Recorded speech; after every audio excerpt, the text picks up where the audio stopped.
Hey, what is going on, guys? So, if you noticed from last night's episode of the RCWR Show, of course, by the way, welcome. I'm Lee Sanders of the RCWR Show, and we have been covering the very latest in wrestling, entertainment, and beyond since 2011. I'm coming at you guys with a little bit of, I guess you can say this is a bonus segment.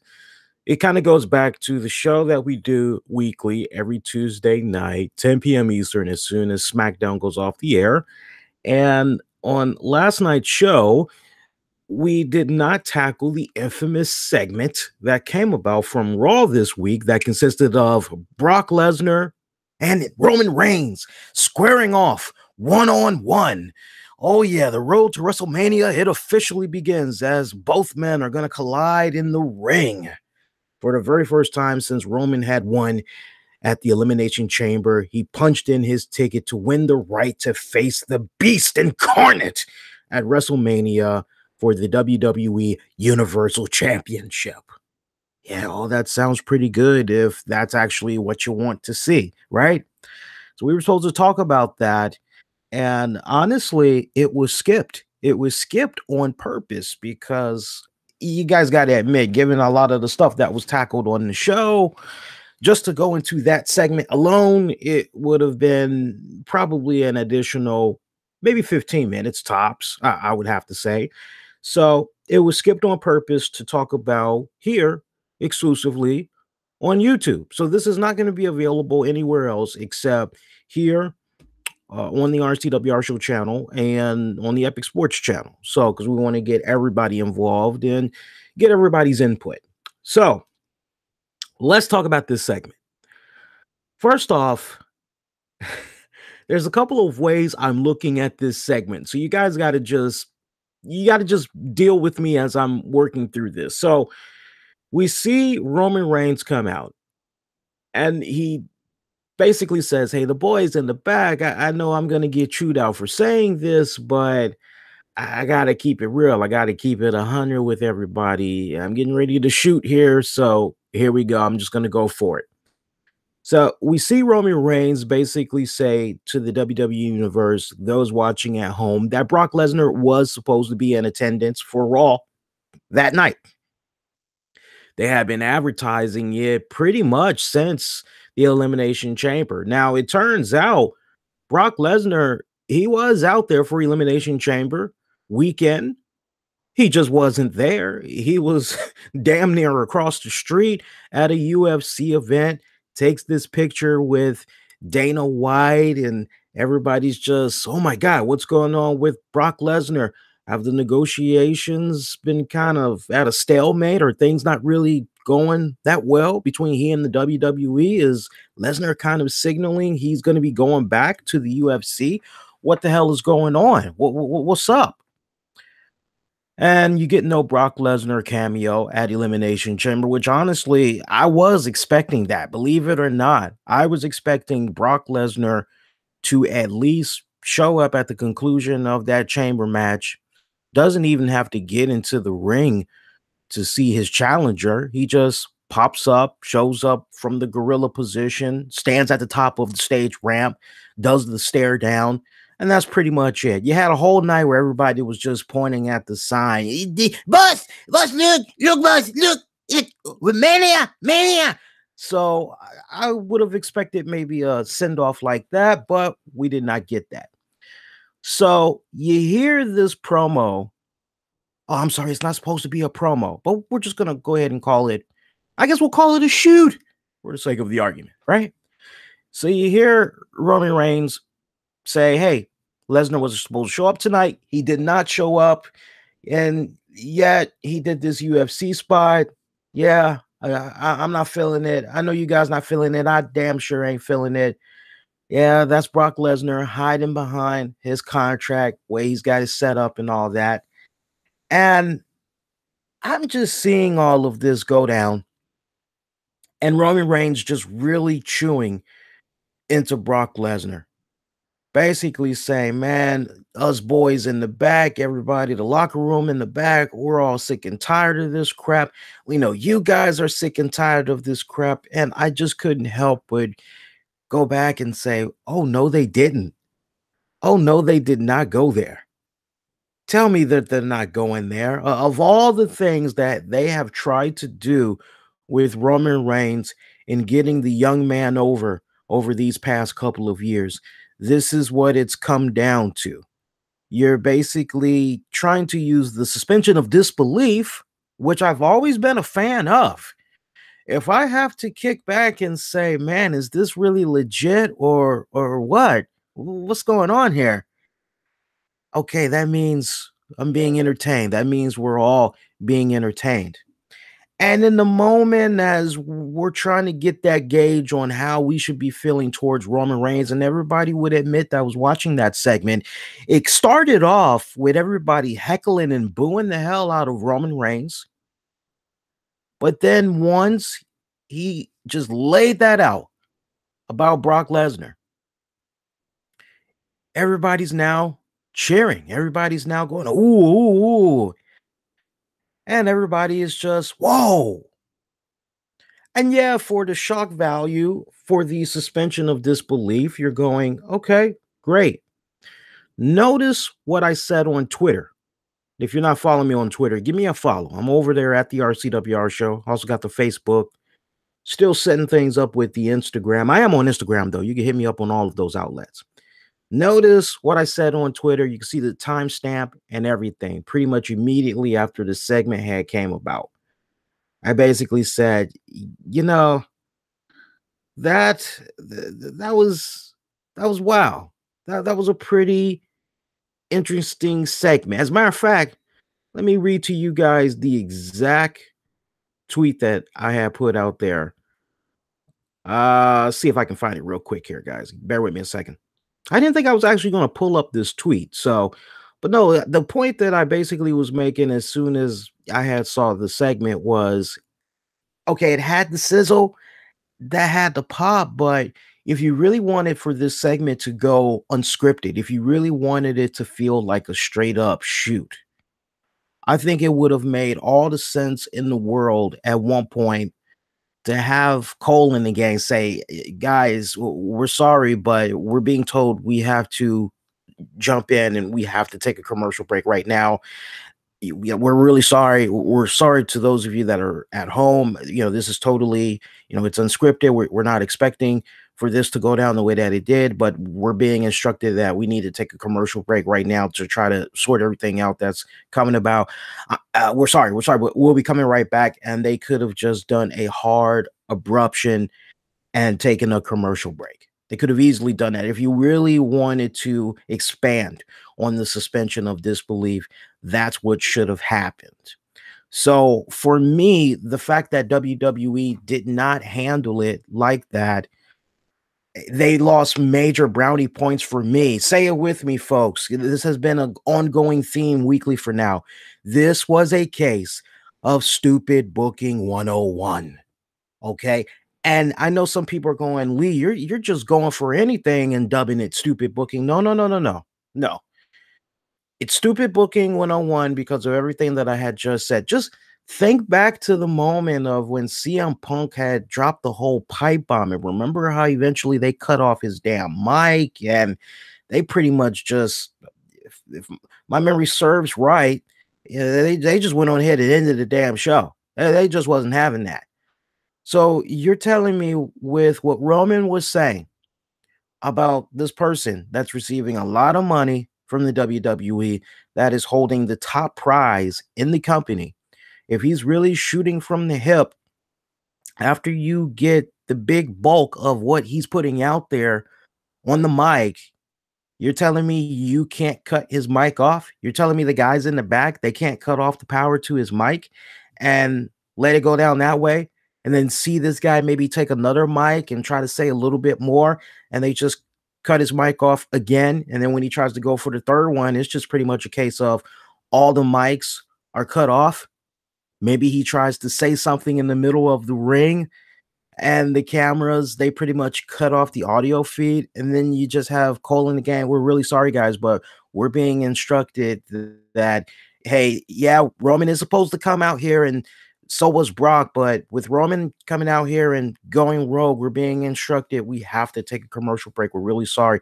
And then after it's all said and done, you come on back. You have Colin again say, "Hey, folks, for those of you that was with us before we took that commercial break, we just want to apologize for any inconvenience we may have caused from some of the things."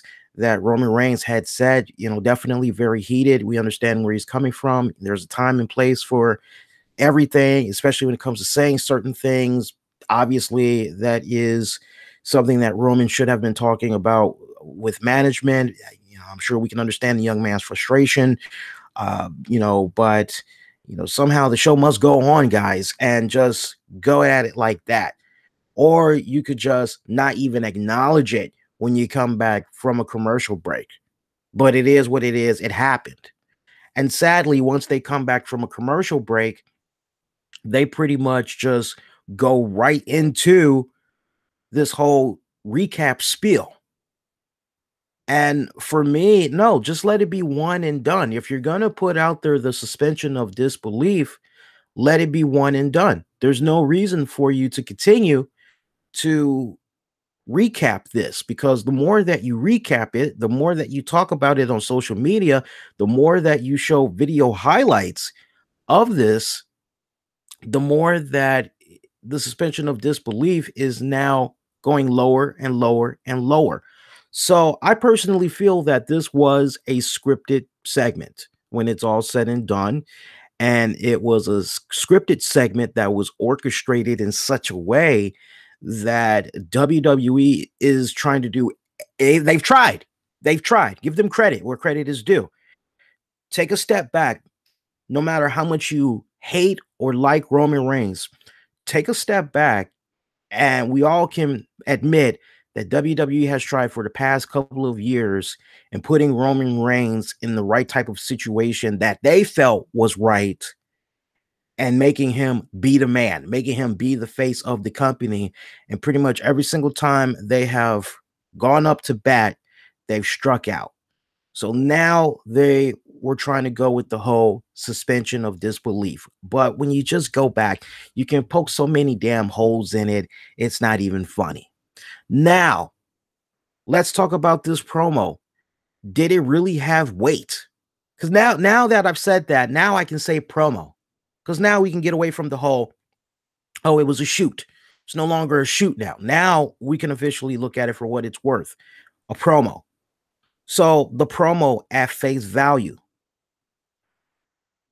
Sadly, if you're a Roman Reigns fan, there wasn't enough substance there. Live in the moment. Okay, that's great. But now that reality starts to settle in. So wait a minute. This promo that Roman Reigns had cut, now I'm supposed to get behind the man? Now I'm supposed to get behind the man because he's basically siding with me and practically everybody else that doesn't like the idea of Brock Lesnar being a part-time champion that's basically fighting here and there, right? And he's not even putting a 100% effort in his matches, to the point physically he doesn't even look like the beast incarnate that he used to look like. Now he's just looking like some middle-aged dad. And a lot of us, look, great shape for a middle-aged dad. A lot of us would love to be. Hell, I'd love to be in that type of shape. That's my goal when I get up there in Lesnar's age. All right? But we're now supposed to say, oh, that Roman Reigns, he's just like me. He understands my frustrations. He knows where I'm coming from. He's one of me. He's just like me. He's one of us. He's one of us. Well, I gotta root for this guy on at WrestleMania. If Roman Reigns' campaign right now on why fans should love him, just take a step back and look at this promo for what it's worth.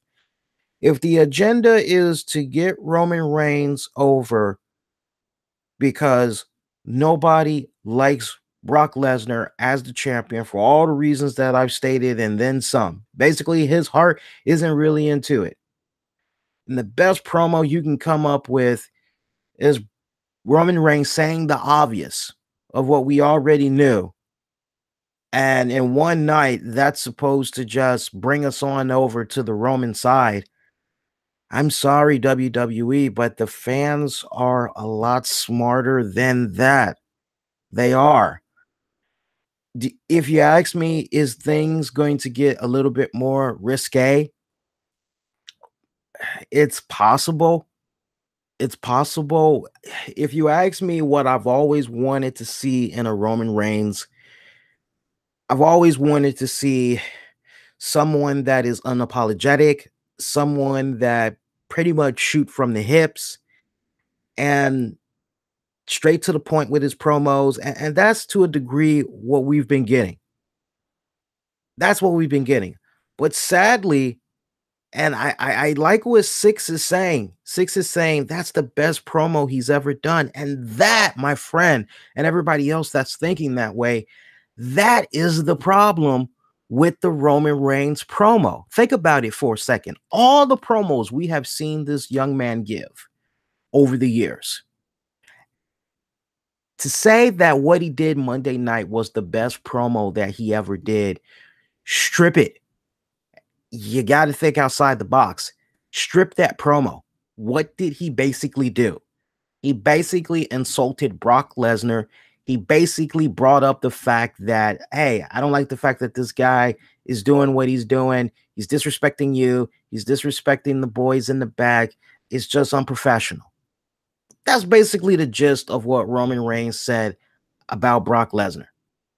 And all of a sudden, that's supposed to be the best promo he's ever done. It takes a lot more than that. You got to strip it for what it's worth, guys. And, for those of you that are looking at this Roman Reigns promo and are feeling it was absolutely the very best that he did, WWE is banking on you all feeling as though you guys are gullible. That's the straight up truth. If you're willing to eat into that, WWE is okay. They're gullible. We got them in the palm of our hands. This is how we're gonna get Roman over. Now, if you ask me, is there anything more they can do to try to help set it up for Roman Reigns? Honestly, I would have to say you really got to push forth on the suspension of disbelief. You have to. You have to do more than what they did on Monday Night Raw. And I don't know if in less than 6 weeks, if WWE will be able to establish that. I think what's probably going to be going down these next 2 weeks is going to be very critical, because if they go to the next city, Roman Reigns comes out, or next 2 weeks, I should say, 2 to 3 weeks, and Roman Reigns still isn't getting over, then it's possible that that match with Brock Lesnar for the title, maybe it will become a triple threat. It's very well possible, because I was under the impression that maybe Braun Strowman, and it could still happen, that maybe Braun was going to eventually challenge The Miz for the IC title. But the way things are kind of looking right now, it would appear as though Braun is tied up with Elias. I would love to see a scenario come about where we get basically a triple threat match for the Universal Championship between Braun, Brock, and Brock, and I got a brain fart. Braun, Brock, and Roman. I would love to see a triple threat match just to spice it up a little bit, just to try to give a little bit of variety, just to try to make everybody happy, because the way it's looking right now, everything is going to be so goddamn one-dimensional when it comes to Roman, Lesnar, and Mania. It's safe to say that it's a foregone conclusion Roman's walking out of there at WrestleMania with the title. And at this point, don't insult the fans' intelligence. At least take them on a fun ride. And I like what Gunny is saying. Gunny is saying, although I enjoyed Reigns' promo, but I knew they got him to say that to build the heat. Exactly. That's what it's all about. It's all about the building. It was the most gullible thing and the most simplistic thing that you can go with. I mean, don't get me wrong, folks. It has been kind of like a hush-hush taboo thing, but for me, I expected this. I expected this because you got to remember, seeds were planted back almost as early as Miz. Not this run as the IC champion. It was the run before that, before he went out and did his movie. He took a shot at Brock Lesnar. My earliest memory of somebody taking a shot at Lesnar and his schedule as a champion, all that stuff, goes back to the Miz.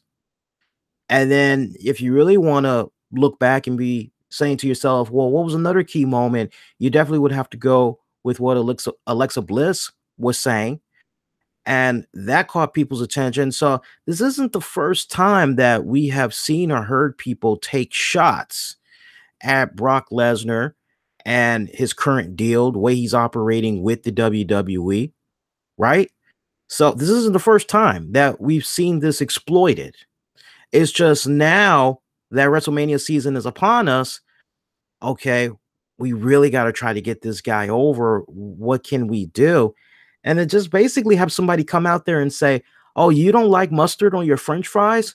I don't either. Yeah, we're actually cool, aren't we? We're actually buddies. How about that? Gullible. That's all I have to say. Gullible. So that's my take. That's my 2 cents on that segment. I definitely want to know what you guys think. Go ahead, give me your comments. And on that note, there's really nothing else I want to get into on this episode here, or not really an episode, but pretty much, and I'm just shooting from the hip with regards to that one little segment. But as far as any wrestling news goes, we talked a bit about everything on last night's show. So I would highly encourage you guys to pick it on back. It's available on YouTube, also on the downloads. It's everywhere, man. So you can check it out right now. Looks like as far as wrestling news goes, it's pretty relatively quiet. You got some rumblings as far as the chances of Brock Lesnar returning to the UFC. And you've got Dana White, who's basically quoted saying very, very, very good. I'll leave you with this and we'll pretty much wrap it up. Looks like he was... Let me see what's going on here. And Brock seems to be in better shape too. I must admit, now that WrestleMania season is upon us, seems to be getting a little bit more cut up. So you can't really help but wonder what's going on. But Dana White, he had appeared on the Sirius XM NASCAR radio show and was asked about the chances of Brock Lesnar returning to the UFC. White kept it pretty brief and positive, just basically saying they're very, very, very, very good. And as you all know, the last time we saw Brock Lesnar fight, it was at UFC 200 back July of 2016, where he defeated Mark Hunt, unanimous decision, but then it was overturned. Lesnar had failed the post-fight drug tests for some weird freaking drugs. He was fined $250,000. That had followed up with a suspension for an entire year. He was not allowed to do any type of MMA fights whatsoever. Now, if he did decide to return, there's still just about over 6 months left of his suspension, which he would have to fulfill. So just kind of keep that in mind. It wouldn't be a clear cut if he decided he wanted to be done with the WWE. It's not like he'd immediately be able to head on back into the MMA world. He's still got some time to kill. So just some food for thought, something to think about. But let me know what you guys think about this whole promo thing and what you make about whether or not he's going to be coming back to the UFC. Give me those thumbs up, interact, follow me, Twitter, Facebook, YouTube, Instagram, the RCWR Show. And unless something breaking comes about, I will catch you guys next Tuesday night. It will be March the 6th. Right after SmackDown goes off the air, I'll be live on here, YouTube, and on Facebook. Until when, wishing all y'all to be safe, be kind to one another. Everybody, take care.